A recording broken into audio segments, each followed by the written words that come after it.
శుక్లాంబరధరం విష్ణుం శశివర్ణం చతుర్భుజం ప్రసన్నవదనం ధ్యాయేత్ సర్వవిఘ్నోపశాంతయే అగజానన పద్మార్కం గజానన మహార్నిశం అనేకదంతం భక్తానాం ఏకదంతోపాస్మహే.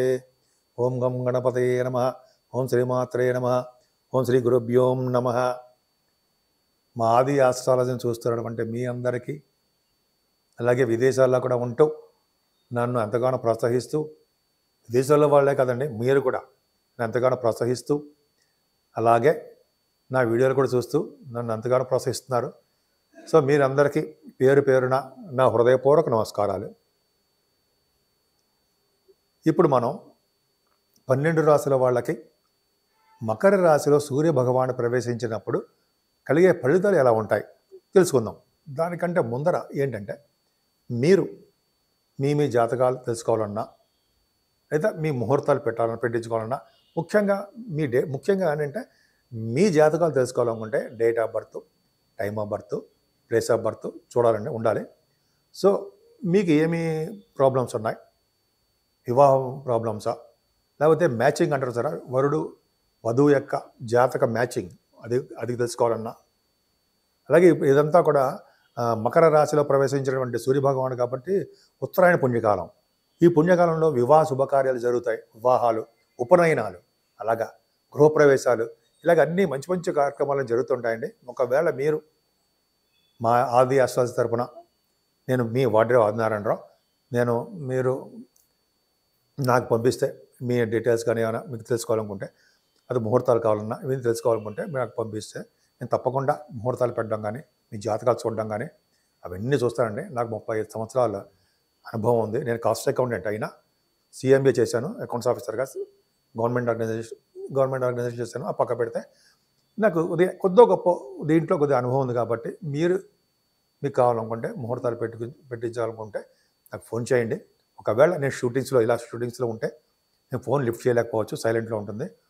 మీరు మీ కింద నెంబర్కి ఫోన్ చేసినా అయితే మీకు వాట్సాప్ నెంబర్ కూడా ఉంటుంది. వాట్సాప్లో మెసేజ్ పెట్టినా నేను మీకు ఏమి కావాలో అనేది దాంట్లో రాయండి.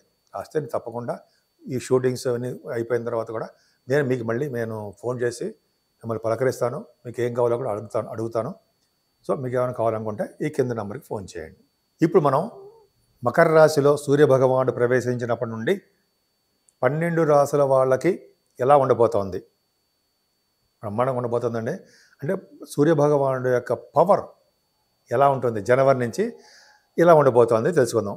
ఈ సూర్యభగవానుడు అంటే మకర రాశిలోకి 14వ తారీఖు జనవరి నుంచి మకర రాశిలో ప్రవేశిస్తాడు.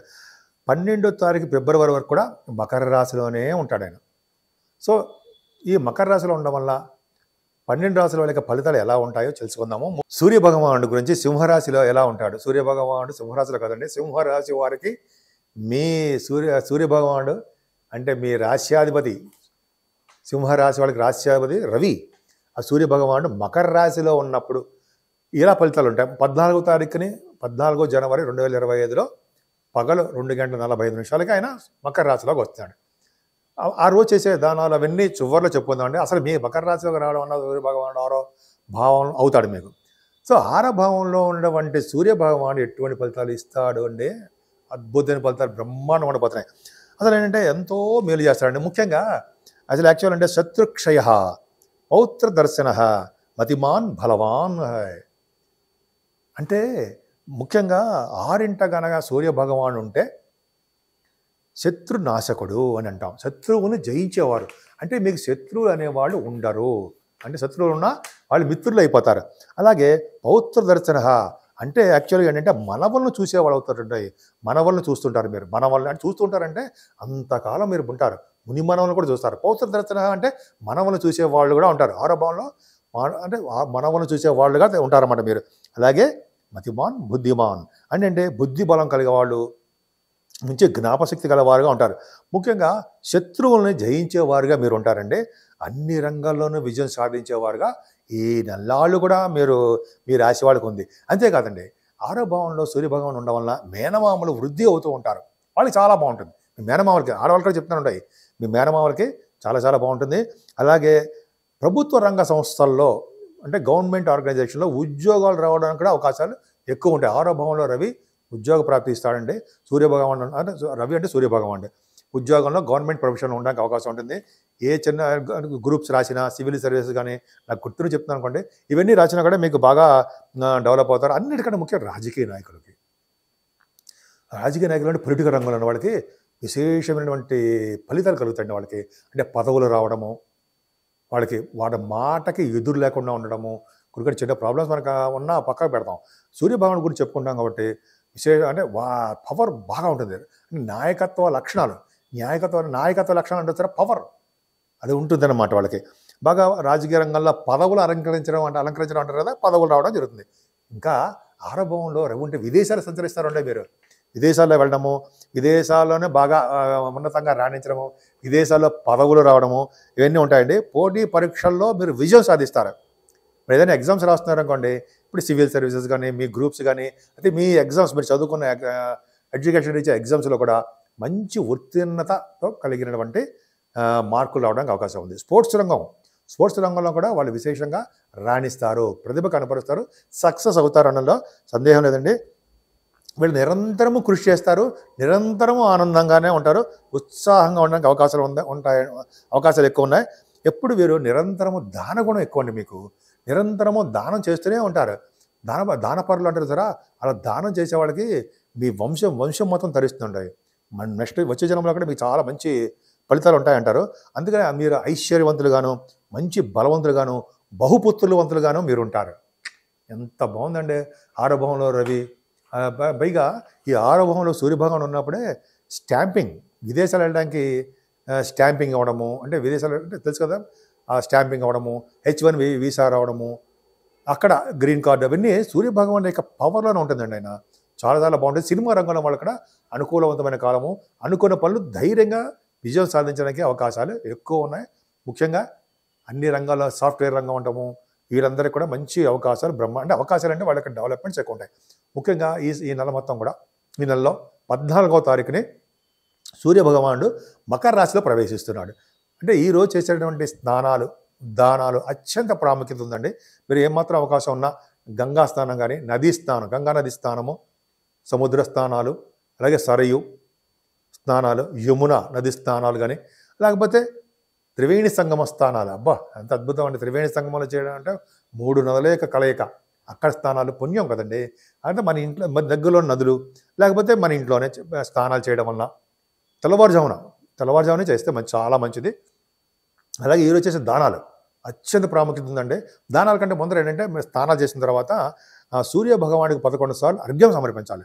అర్ఘ్యం అంటే 2 దోశల నిండా నీళ్లు తీసుకొని, దాంట్లో ఏమాత్రం ఎర్రటి పుష్పాలు అవకాశం ఉంటే ఎర్రటి పుష్పాలు వేసి గాయత్రి మంత్రం చెప్పడం వల్ల కానీ, లేకపోతే మీకు సూర్యభగవాను మంత్రం వచ్చు, ఓం సూర్యాయ నమః, సూర్య మంత్రం లేకపోతే సూర్యాయ నమః, ఓం సూర్యాయ నమః అని 11 సార్లు అర్ఘ్యం ఇవ్వడము. అలాగే గాయత్రి మంత్రం, దశగాయత్రి, అది అయిపోతే దశగాయత్రి చేయడము, లేకపోతే 108 సార్లు బయటకు వచ్చేది 108 సార్లు గాయత్రి మంత్రం ఈరోజు చేయడము చాలా పవర్ అండి. దానాలు మీకు స్థితిని బట్టి, అవకాశాన్ని బట్టి బంగారం దానం విశేషమైన ఫలితాలు కలుగుతాయి. చిన్న ఎత్తు బంగారం, 1 గ్రామ్ బంగారం దానం చేస్తే చాలా మంచి అద్భుతం. బ్రహ్మలోక ప్రాప్తి అని చెప్పి నేను విన్నాను, అది చదివాను, గురువు గారు కూడా చెప్పారు. సరే అది పక్క పెడితే బంగారం దానము, వెండి, అలాగే వస్త్రాలు, సద్బ్రాహ్మణుడికి, వేద పండితులు అద్భుతంగా ఉంటుందండి. ఈ వేద శాస్త్రజ్ఞులకి ఈ రవి ప్రభావం చాలా బాగుంటుంది. వేద పండితులకి దానాలు ఇవ్వడం, స్వయం పాక దానం, ఇంకా తెలుసు కదండి, పళ్ళు, ఏ పళ్ళు ఇచ్చినా మంచి దానాలు, ఇవన్నీ ఇవ్వడం వల్ల పుణ్యప్రదము. అంతేకాదండి, ఈ నెల మొత్తం కూడా దేవాలయాలు, ఈ నెల మొత్తం కూడా ఈ రోజు అంటే 14వ తారీఖునే దేవాలయాల సందర్శన చాలా ప్రాముఖ్యత ఉంది. అంతేకాకుండా సూర్యభగవాను దేవాలయం, సూర్యభగవాను ఉన్న దేవాలయాలు ఉన్నాయి కదండి. అరసవెల్లి, ఎక్కడ మీ ఊళ్ళో ఎక్కడ, తిరుపతిలో కూడా చూశాను నేను. సూర్యభగవాను నాకు బాగా ఇష్టం. సూర్యభగవాను చేయడం వల్ల ఆరోగ్య ప్రదాత, ఐశ్వర్య ప్రదాత ఆయన. సూర్యభగవాను దేవాలయాలు సందర్శించడం, ఎప్పుడూ ఆనందంగా ఉంటామండి. మనం నిత్యము ఆనందంగా యాక్టివ్గా ఉండాలంటే సూర్యభగవాను ఆరాధనే ముఖ్యం. మీది సింహరాశి వాళ్ళు అలాగే చేయాలి. సో ధైర్యం ఉంటుంది మీకు. జనరల్గా సింహరాశి వాళ్ళకి భయము పెరిగితనం ఉంటుంది, కానీ మనసులో, కానీ పైకి మంది ధైర్యంగా ఉన్న వాళ్ళకి అనిపిస్తారు. సూర్యభగవాను చేయడం వల్ల బ్రహ్మాండ బలం వస్తుంది. సరే, దేవాలయాలు సందర్శించడం, దేవాలయాలు శుభ్రపరచడం చాలా ఇంపార్టెంట్. మనమేమీ భయపడాల్సిన అవసరం లేదు, నామోషి పడాల్సిన అవసరం లేదండి. మనం ఎవరైనా ఏదో అనుకుంటారని అదే ఇలా దేవాలయాలు, సూర్యభగవాన్ దేవాలయం కానీ, ఏ దేవాలయాలైనా సరే శుభ్రపరిస్తే వాళ్ళకి మంచి లోకాలకు వెళ్తారు అని శాస్త్రం చెప్తుంది. అంతేకాకుండా వచ్చే జన్మలో కూడా మంచి స్టేటస్ ఉన్నవాళ్ళు కానీ మంచి ఆఫీసర్లు అంటే మంచి పొజిషన్లో ఉన్నవాళ్ళుగా జన్మిస్తారు, మంచి కుటుంబంలో జన్మిస్తారని ఒక మాట చెప్పచ్చండి. బాగుంది. సరే, అది పక్కన పెడితే సూర్యభగవాన్ ఆరాధన వల్ల అన్ని రంగంలోనూ మీరు ముందంజలో ఉంటారు. ముఖ్యంగా మీ సింహరాశి వాళ్ళు సూర్య ఆరాధన చేయడం వల్ల, సూర్యభగవాన్ నిరంతరం పూజించడం వల్ల, బంగారం దానం చేయడం వల్ల, అంటే బంగారం అంటే అది మీ దగ్గరలో ఉన్న వేద పండితులకి చేయడం వల్ల మంచి ప్రాప్తి కలుగుతుంది, మంచి ఆరోగ్య ప్రాప్తి. సూర్యభగవాన్ నమస్కార ప్రియుడు, ఏం చేయలేమని మనం నమస్కారం పెడదాం. నమస్కార ప్రియుడు అందుకని ఆరోగ్య ప్రదాత, ఐశ్వర్య ప్రదాత అయినటువంటి సూర్యభగవానికి ఒక్కసారి నమస్కారం చేస్తే 100 సార్లు చేసినట్టు ఆయనకి. సో సూర్యభగవాన్ ఆశీస్సులు మీకు ఎల్లవేళలా ఉంటాయని నేను మనస్ఫూర్తి కోరుకుంటున్నాను.